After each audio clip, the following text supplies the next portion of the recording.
Hello. Okay, this third podcast, that's part of a series that's looking at the Nazi political methods, Hitler's strategy during the Bruning era, focuses in on the Stennes Mutiny. And as you can see from the screen, the key question is, how did the Stennes Mutiny of February 1931 expose the political weaknesses of the Nazi Party, and what can we learn about Hitler from the way in which he resolved the problem? Okay, so the Stennes Mutiny. Thank you to Brogan and Elliot for providing the quote, which you can see on the screen in front of you. Okay, let's just go through, first of all, the key events.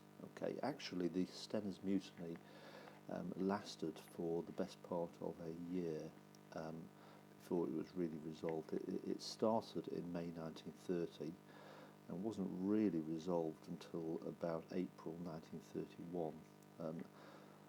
So the timing is important because it basically straddled the key elections of 1930. Remember, in September 1930 there were the Reichstag elections, in which the Nazis burst into the political scene with 18% of the vote, achieving 107 seats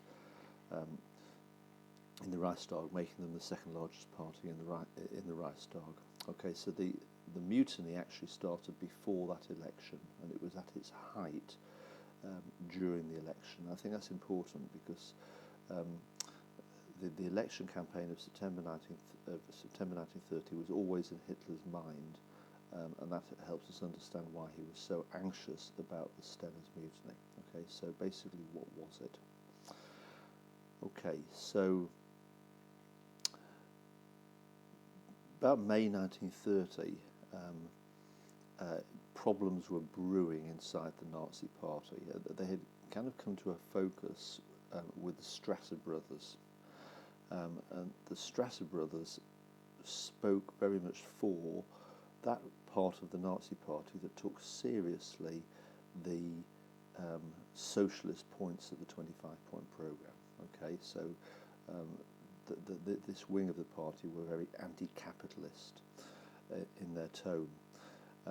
Now, ultimately, Hitler dealt with that by having a huge meeting with Otto Strasser, the elder of the two brothers, in May 1930, and Otto Strasser was expelled from the party.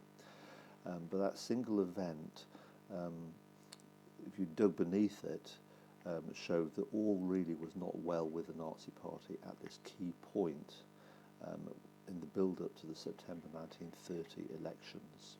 Okay, and it sort of came to a head with this person, Walter Stennes. Now, Stennes was a Berlin SA leader, and on one level he spoke the same sort of messages as Otto Strasser. He spoke for a strong feeling in the SA that Hitler and the Nazi Party were selling out to the capitalists. In actual fact, Stennes was much cruder than that. He wasn't really taking a principled ideological stance. He was mainly acting as a spokesperson for a much more basic need. The SA were largely disgruntled with low pay. They resented what we call the bossism of people such as Joseph Goebbels. Goebbels was the Gauleiter of Berlin. He was the ultimate Nazi chief in the Berlin area, and the SA didn't like being told what to do by Joseph Goebbels. So Stennes was threatening a strike. He was threatening that the SA, simply would not do their job. Hitler couldn't afford that to happen. By this point, the SA were a key tool in winning the in the election campaign. Remember, the SA were an image of party strength and unity, and the last thing Hitler wanted was a mutiny within the ranks of the 70,000 SA, because it could seriously damage the election chances in the approaching election. So Joseph Goebbels personally appealed to Hitler to come to Berlin to restore order. And I know that may seem a bit strange to say Hitler to come to Berlin. Actually, at this stage,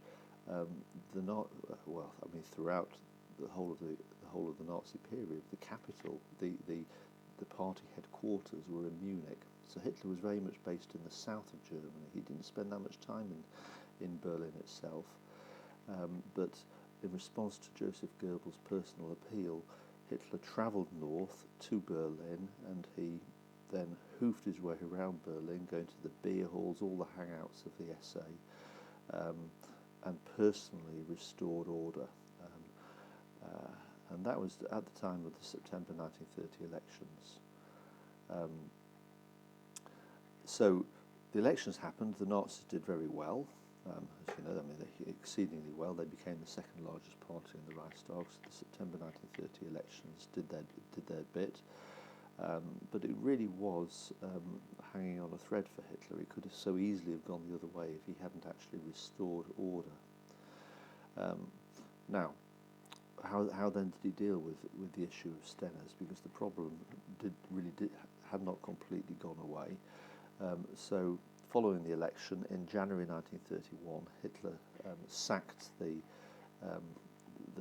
leader of the SA, a man called Salman von Pfeffer, Pfeffer, and he brought Ernst Röhm, who'd gone off to South America, to Bolivia in disgust a few years earlier. He brought Röhm back as the new leader of the SA, and Röhm introduced various changes. He tightened up the organisation of the SA. For example, he introduced training schools, and a very clear instruction was given by Hitler and Röhm to the SA troops in February 1931 that they were forbidden to take part in any form of street fighting from now on. So, why was the Stennes Mutiny significant? Just to sort of sum up, okay, I suppose first of all, on one level, it sums up a division, a basic division within the party that Hitler, that never really went away, and it wouldn't go away until a year and a half after Hitler had become Chancellor, and he resolved it brutally with the Night of the Long Knives. So what exactly was this division, just so we're very, very clear, okay?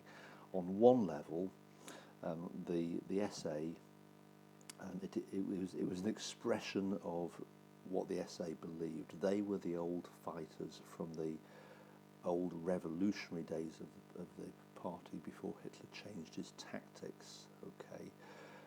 So they were what we call the old fighters. Now, the typical SA old fighters were anti-capitalist, they were suspicious of the bosses, they resented the perks that went with the new strategy for power.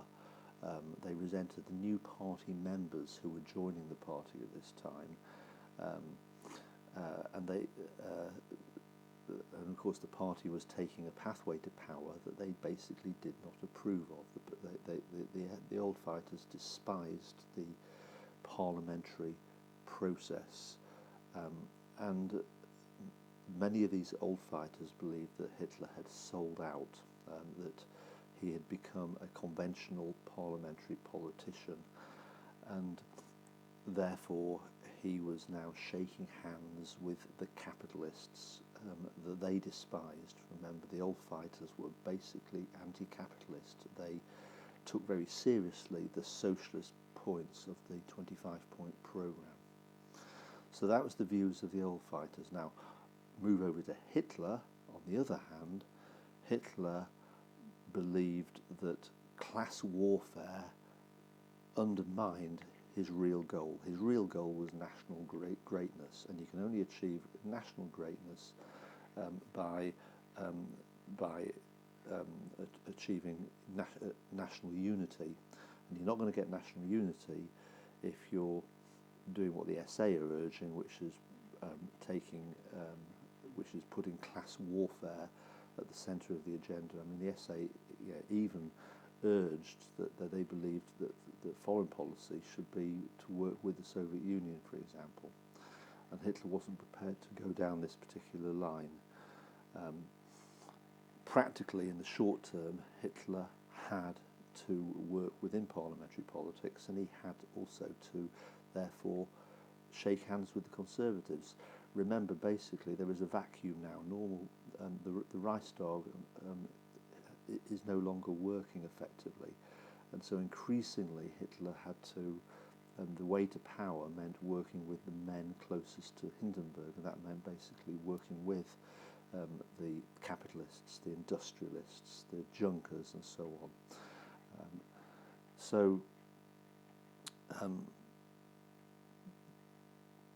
Hitler needed to be careful, bottom line. If he worked too closely with the Conservatives, that clearly would alienate the SA, which is what the Stennes revolt was about. Because by working too closely with the Conservatives, Hitler is appearing to go back on the revolutionary goals of the movement. But at the same time, if Hitler kowtows to the demands of the SA, then he will alienate the conservative elites whose support he needs to get himself into power. So he's treading a fine line. And the bottom line is, in the short term, the conservative elites are more important, but at the same time, he can't afford to have a disloyal SA, because the SA are giving the party that raw edge. Their key role, remember, is to stand as an image of national unity, which is a vote winner. In this case, it worked. Hitler brought the SA under control. They did play a key part in the big election result of September 1930, but it could so easily have gone the other way if he hadn't restored order. So that's why the Stennes revolt is so important. It appeared for the time being to have been brought under control by bringing Rome back and forbidding street fighting, but it was always a knife edge, and it kept spilling over. And as I say, it wasn't really resolved until the brutal events of the Night of the Long Knives in June 1934. Okay, that's it on that one. Thank you.